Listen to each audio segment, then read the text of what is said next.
O doutor Navarro, em determinada passagem da fala dele, menciona que ele fala de um país que vem a surgir fruto de uma união de estados. Um país soberano, portanto, fruto de uma união de estados autônomos. E essa questão da soberania e da autonomia é justamente o tema da sua fala, né, professor Rogério? Constituição da República ou Constituição Federal, a colisão entre a soberania do Estado e a autonomia do governo brasileiro. Dr. Rogério, que é doutorando e mestre em Direito Constitucional, é especialista em Direito Público, em Direito Eleitoral, em Direito Militar, em Metodologia do Ensino Superior, em História e Filosofia, cientista político, bacharel em Direito e Relações Internacionais, graduando em Jornalismo, professor de graduação e pós-graduação, professor consultor convidado da Comissão de Educação e Políticas Públicas Educacionais e da Comissão de Direito Internacional da OAB Paraná, editor-chefe da revista Paraná Eleitoral, portanto, meu chefe lá na revista Paraná Eleitoral, doutor Rogério, meu amigo, grande aí, eleitoralista paranaense. Doutor Rogério, o senhor tem a palavra para suas considerações aí pelo tempo de até 20 minutos. Obrigado pela sua presença. Boa noite, professor Luiz Gustavo. Eu agradeço primeiramente ao Instituto Federalista do Brasil, em nome do presidente do Thomas, do vice-presidente do Ivomar. Agradeço também ao programa de pós-graduação da Unicuritiba, em nome da professora Viviane, que eu tenho um carinho muito grande. E agradeço também ao Luiz Gustavo. O Luiz Gustavo, ele é um amigo de longa data, ele é um colega de turma, nós somos egressos da Unicuritiba, o Luiz Gustavo ficou por aí, eu não estou mais, mas estou de coração. E agradeço também os colegas que dividiram esse painel comigo, o professor Mauro José Carlos, e quem vai dividir também o professor Carlos Reverbel. O tema que me traz hoje aqui é Constituição da República ou Constituição Federal. Por que essa pergunta? Na época da Constituinte, o nosso legislador constituinte, ele tinha uma ideia, ele tinha uma dúvida, ele tinha uma propositura de colocar o parlamentarismo no Brasil. Então, o que aconteceu com a nossa Constituição? A nossa Constituição, ela é presidencialista, mas ela tem um certo preparo meio oculto ali para o caso da população ter aprovado o parlamentarismo. Então, tem alguns resquícios dessa ideia de transformar o Brasil em um país parlamentarista. E essa ideia ficou nessa diferença, que ainda estou fazendo estudos sobre isso, de Constituição da República Federativa do Brasil e da Constituição Federal. Então, se nós tivéssemos o parlamentarismo, e nós temos a ideia de Estado e governo implícito, mas não dentro do parlamentarismo, nós teríamos o Estado brasileiro. O Estado brasileiro, ele ia fazer uma Constituição da República Federativa do Brasil. E o que era o governo brasileiro? O governo, ele não é dotado de soberania, só de autonomia. Então, nós temos dentro do governo brasileiro a União, os estados, o Distrito Federal e os municípios. Mas vamos falar especificamente da União. Então, a nossa Constituição, ela coloca competências que seria do Brasil como Estado brasileiro, República Federativa do Brasil, pessoa jurídica de direito público internacional, e competências da União, dos estados, dos municípios e do Distrito Federal, que são entes autônomos e não soberanos. Então, quando se fala a competência da União como pessoa jurídica de direito público interno, nós temos a Constituição Federal. Quando nós falamos do Estado brasileiro, nós temos a Constituição da República. E como nós diferenciamos isso dentro da nossa Constituição da República? Nós diferenciamos isso pelas competências. Então, sempre que houver uma norma que é editada pelo Congresso Nacional e que altera, constitui a relação jurídica nos estados, municípios e no Distrito Federal, nós temos uma lei do Estado brasileiro, uma lei da Constituição da República. Então, normalmente, não é uma regra, aparentemente, quando o Estado edita uma lei complementar, ele está editando em nome do Estado brasileiro, autorizado pela Constituição da República. Quando o Congresso Nacional edita uma lei, mesmo uma lei ordinária, que disciplina normas gerais, ele está editando em nome do Estado brasileiro, porque os Estados-membros, o Distrito Federal e os municípios são obrigados a cumprir. Então, por exemplo, as normas gerais de direito tributário, que é uma lei ordinária que foi recepcionada com força de lei complementar. Ela é de obediência obrigatória em todos os entes federativos. O Código Eleitoral. O Código Eleitoral é uma norma geral. Aliás, todas as leis eleitorais, não só o Código Eleitoral. Uma delas é complementar, outras têm força de lei complementar. Tanto que a Justiça Eleitoral é um órgão do Estado brasileiro. Então, dentro dessa norma, toda a legislação eleitoral é obrigatoriamente cumprida por todos os entes federativos. Todas as eleições estão submetidas ao Código Eleitoral. Então, nós temos aqui, uma lei em nome do Estado brasileiro. Quando se faz uma norma específica para a União, nós temos uma norma da Constituição Federal.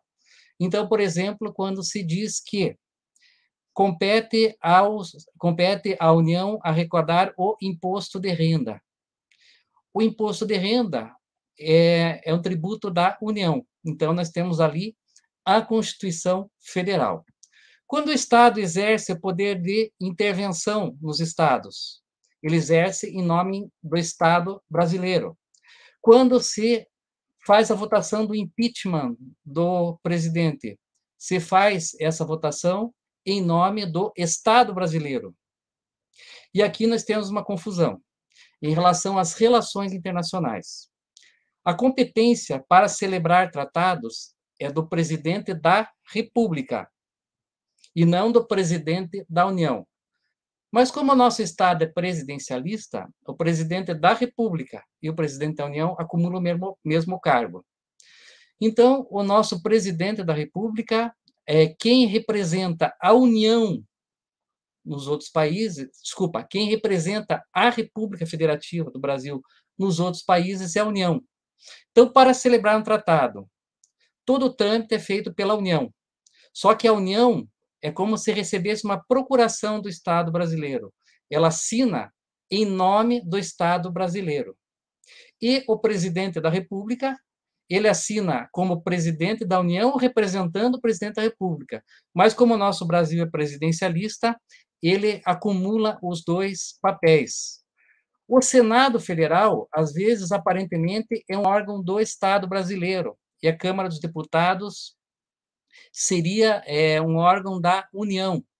Mas isso é muito difícil, porque um é revisor do outro. Então, eu acredito que o Congresso Nacional é um órgão do Estado brasileiro e os dois órgãos acumulam essas funções. Nós temos também a Justiça Militar, que é um órgão do Estado brasileiro. A Justiça Militar e as Forças Armadas, que nós temos essa distinção. Então, essa questão da União, nós temos atribuições, aliás, competências do Estado brasileiro e competências da União. E a palavra federal, embora é utilizada a Constituição Federal, na própria Constituição, quando faz a emissão, ela se refere, para mim, às competências da União. E a Constituição da República, a Constituição do Estado brasileiro soberano. Então, existem essas distinções. Agora, vamos traçar o governo brasileiro. O governo brasileiro é União, Estados, Distrito Federal e município. Qual é a diferença entre esses entes como entes autônomos? Existem duas: a competência prevista na Constituição da República e a circunscrição territorial, além da organização própria. Mas todos esses entes todos esses entes do governo brasileiro Não existe hierarquia entre a União, Estados, Distrito Federal e municípios. O que existe é hierarquia entre esses 4 entes e o Estado brasileiro, a República Federativa do Brasil. Então, existem essas diferenças, né? Em relação aos estados, os estados, como eu falei para vocês, ele possui ele é uma pessoa jurídica de direito público interno, ele atua dentro das suas competências e sob uma lei, uma constituição estadual. Nós, no Brasil, nós adotamos uma constituição centrífuga, como o meu colega que antecedeu nos explicou, né? No Brasil, o poder central é mais forte que os estados, municípios e Distrito Federal. Nós só temos aqui um problema nos estados em relação ao impeachment. Então, as constituições dos estados, ela coloca que o governador, como aconteceu em Santa Catarina, e houve um processo em Santa Catarina e houve uma condenação no Rio de Janeiro. Nos estados, acontece um problema que as constituições, algumas delas colocam que o governador que sofreu impedimento vai receber a perda do cargo e a inabilitação por 8 anos. O Supremo Tribunal Federal disse que a Constituição da República, não a Constituição Federal, somente a Constituição da República pode estabelecer o prazo de inabilitação. Então, é letra morta nos estados. Nos estados, o caso de impeachment, ele só pode declarar a perda do cargo e a inabilitação vai para a Lei 1079 de 50, que é a lei do impeachment. Lá diz que a inabilitação é por 5 anos. Só que, mesmo assim, após a Lei 1079 de 1950, veio a Lei Complementar 6490, que é a Lei das Inelegibilidades. Então, ali conflita a inabilitação de 5 anos ou a inelegibilidade após o final do mandato. Eu entendo que, nessa situação, a lei das inelegibilidades teria derrogado esse dispositivo de 5 anos da Lei 1079 de 50. Então, um governador, para mim, ele sofreria inelegibilidade para o resto do mandato e por mais 8 anos. E não se utilizaria a Lei 1079 de 1950. Esse é o problema dos estados. O Distrito Federal é um ente híbrido que nós temos, né? O Distrito Federal é uma pessoa jurídica de direito público interno e que possui autonomia. Mas ele é uma mistura do quê? De estados, municípios e territórios. O que eram territórios? Eram áreas administradas diretamente para a União. Por que o Distrito Federal é um ente híbrido? Porque ele tem certa estrutura do estado, do município e do território, como eu falei. Do Estado, ele possui governador e Câmara Legislativa. A palavra Câmara Legislativa já mistura Câmara Municipal com Assembleia Legislativa. Ele tem elementos dos municípios. O Distrito Federal tem lei orgânica e tem elementos dos territórios, porque o Poder Judiciário, o Ministério Público, a Polícia Militar e a Polícia Civil são organizadas e mantidas pela União. Então, existe essa diferença. E uma coisa bem interessante do Distrito Federal é que o Distrito Federal, quando era no Rio de Janeiro, o Rio de Janeiro era o Distrito Federal, a cidade do Rio de Janeiro era Distrito Federal, e o estado do Rio de Janeiro era ao redor do município do Rio de Janeiro, e a capital era Niterói. A capital era Niterói. E toda 90% do que arrecada hoje no estado do Rio de Janeiro é do município do Rio de Janeiro. E quando a capital mudou para Brasília, o Rio de Janeiro ele não queria perder essa arrecadação para as cidades em volta. Então, o que eles fizeram? Né? Transferiram o Distrito Federal para Brasília e, no Rio de Janeiro, criaram um estado com um município só.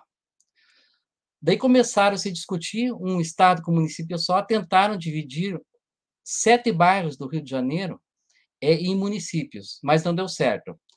Até que em 1975 foi extinto o estado da Guanabara, mantido o estado do Rio de Janeiro e mudado a capital de Niterói para o Rio de Janeiro. Então, do Rio de Janeiro, aconteceu este problema com o Distrito Federal. Pessoal, a gente falou em território, né? Então, a gente falou em território. Antigamente existia 4 territórios: Rondônia, Roraima,